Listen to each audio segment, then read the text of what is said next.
I'm so happy to have this conversation with Susan and talk about her really beautiful, impactful book, Heart Open, Body Awake. And Susan, I wanted to first start with, I'm really honestly curious what inspired you to write this particular work? What were you noticing in our culture, in your clients, in your students that felt like this work needed to come forward? There's so many answers to that question. I feel like this is a culmination of all my life's work for me.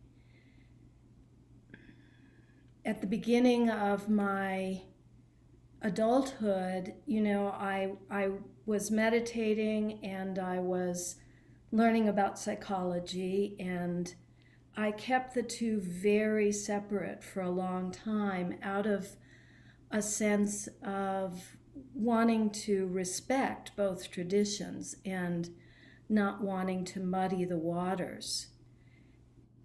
And it became increasingly more difficult for me to do that. And my conviction that they're not separate endeavors, either psychology or the body and our pursuit of embodiment, or spirituality.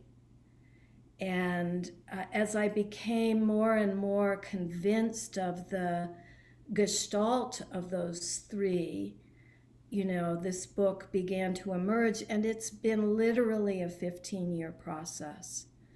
And that's a long time for most books to come. But I had a student from 30 years ago, I think, write me recently, and he had just heard about the book, and he said, I'm not surprised it took you 15 years to write this, because it's who you are and it's who you've always been.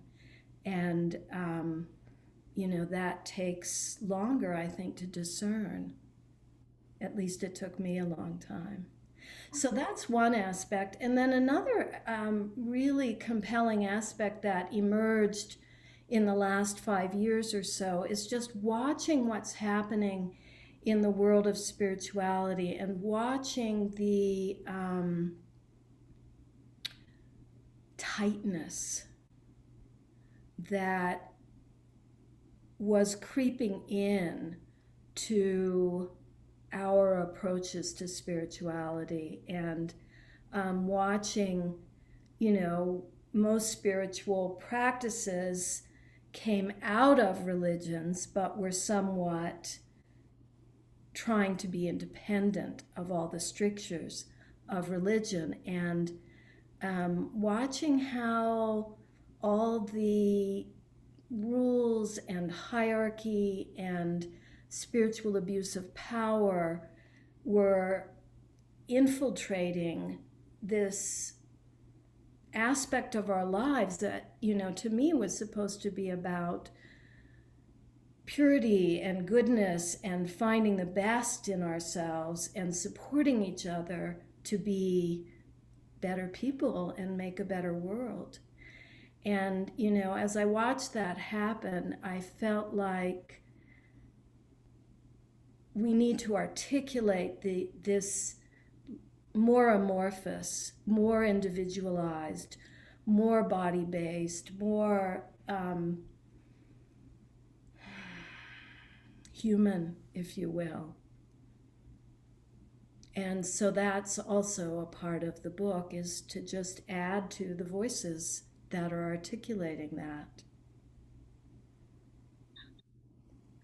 I'm not surprised that it took you, that it really, this book is just kind of an opus in a way of all of this work you've done, because it really does feel like an experiential workbook, almost more than a book. It feels like a meditative experiential journey of self-discovery and self-connection more than anything else. And you keep pointing back to connecting to our own experience, which I think is the very best way to teach. Yeah. You talk about the 4 steps of embodied meditation as kind of the structure of the book. And what I could see, just to open, feel, allow, and connect. And I'm curious if you want to say anything more about those 4 steps and what led you to configure the work in that way? Mhm.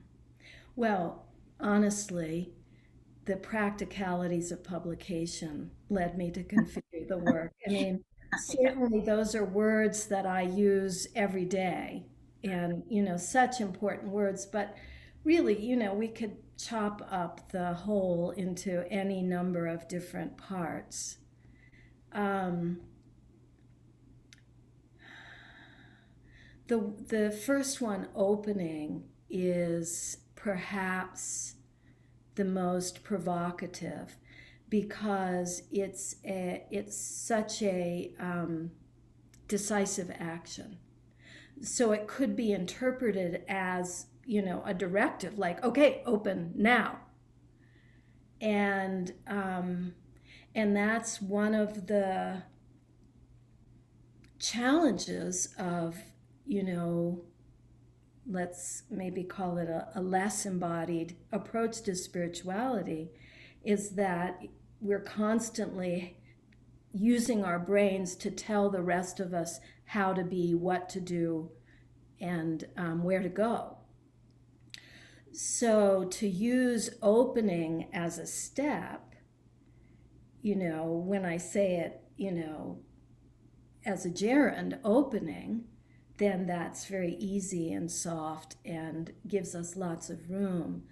But to use the word open is challenging for people, and I've already gotten feedback about that. People have said, well, what's this thing about open the heart? Shouldn't we just be listening? And absolutely, just listen. But for me, in my path, it's very different to listen with an open state of mind and to listen knowing that my heart can open so fully that it connects with the whole universe. And to actually know that as a somatic, sensorial possibility is an important part of my practice now, to remember that possibility, because I can forget and I can just kind of nestle into what is in a way that I don't even notice my own clinging. I don't even notice my own habituation to a smaller, egocentric state. When you say that, I think of, yes, open, but to me, listening is a form of opening. Mm-hmm. To Yeah. listen to the heart is to at least open to oneself. And maybe you don't get your heart to open to the world, but it is a form of opening in my experience. Absolutely. Yeah. Yeah. Yeah. There's so much that, how do we open into acceptance of what is? How do we open into perceiving what is? So that it's such a beautiful word and such a beautiful possibility. And interestingly, I've already gotten feedback that, is kind of challenged by it, the word. The next one is feel. Yeah, so feel's the obvious one. Feel is the first step of embodiment. You know, we've practiced so diligently in our culture not feeling, not paying attention, not listening to our bodies at all. So taking the time to register, notice, be mindful of what we are feeling in our bodies, and also to, gently, slowly expand our awareness so that we become aware of aspects of our experience that we have habitually walled off. I wrote this quote down from your book. For many of us, our nervous systems are so tense that we can't even address the possibility of openness or relaxation. which is essential to becoming present and moving forward on our spiritual paths.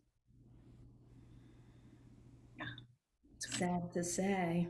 I say. Yes. And so then as we open and we start to feel, what would you speak to around allowing and connecting? Well, allowing is such an important part of my work because so many approaches to the body are top down. And, this is what's healthy, this is what's a good alignment, this is what, is emotionally intelligent. And, all of those, most of those are pretty much true. But how do we get there without imposing on ourselves? And so, how do we allow what is to move and unfold and unwind in a way that health emerges, alignment emerges, sanity emerges? And of course, then, that's all predicated by a belief that there is intrinsic health and sanity and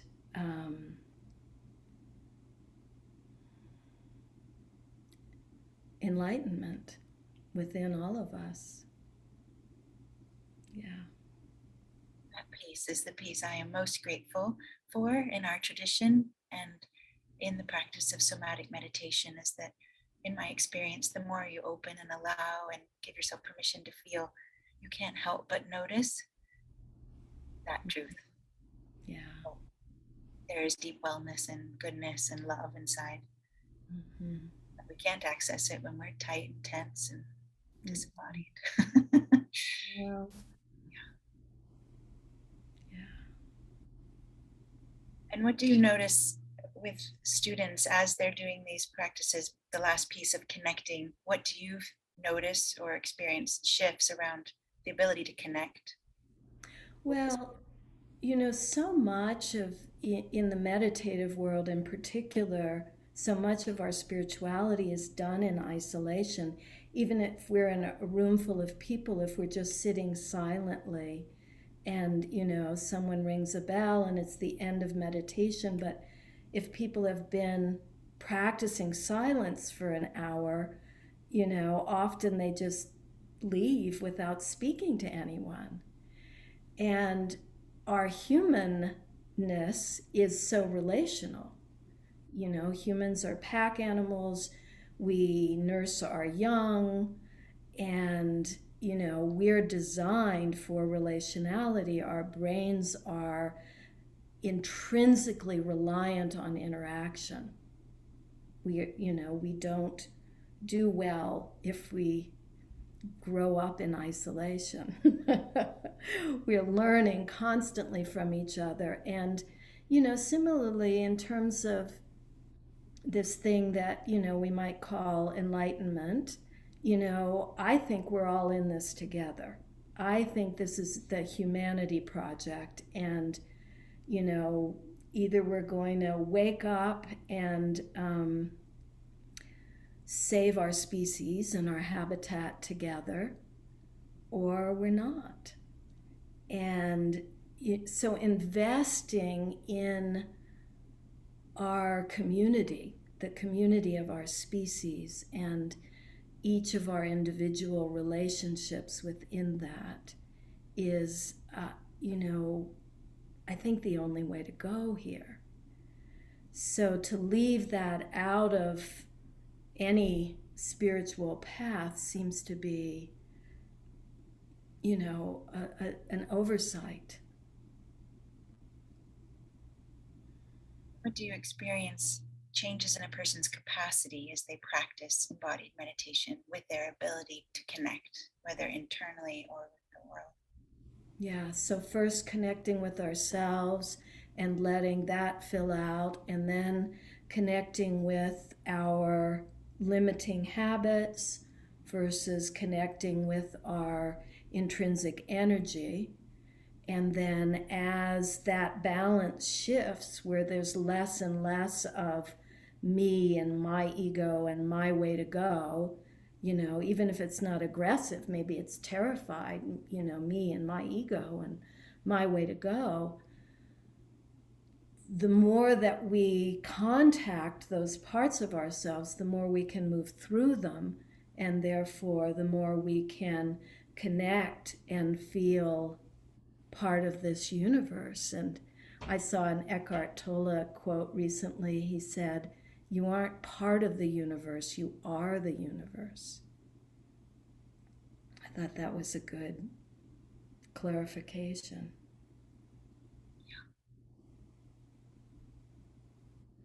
I, I was curious, in the book, you talk about 5 fundamental actions: yielding, pushing, reacting, grasping, and pulling as we engage with our outer world.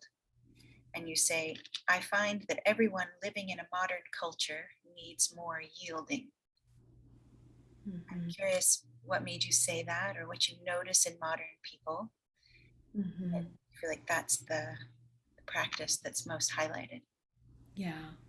Yeah, it is the practice most highlighted. And just for clarification, it's actually yielding, pushing, reaching, Oh, yes. grasping, Sorry, pulling. my autocorrect. Yeah.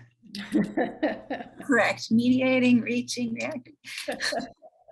Got a lot of T's sneaking in.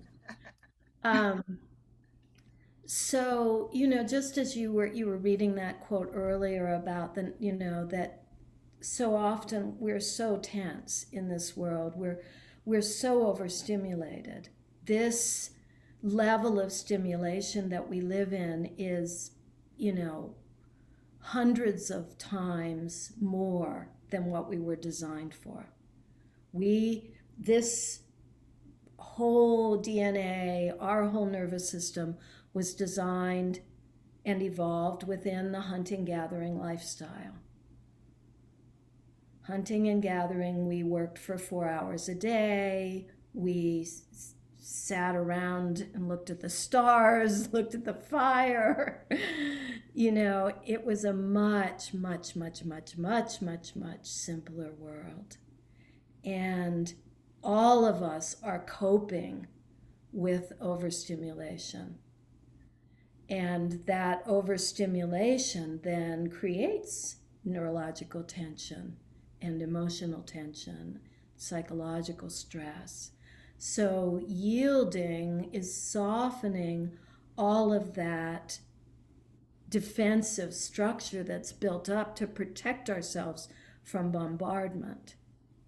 How do we learn to go from protective mode to a deep, deep sense of being rooted and anchored in our core energy flow, so that we can let the stimulation roll off our backs? We don't get hooked by everything that comes past us. We learn, if we're lucky, well into late adulthood, most people are still learning to discern and to discriminate and to choose and make choices about their stimulation level. So, yielding, once we have the discernment, the discrimination, the boundaries, the choice, the safety to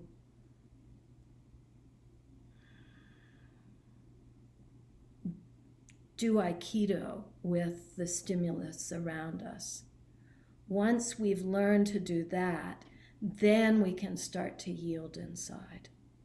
Then we can start to let go and relax and open inside. And that's, all a part of yielding.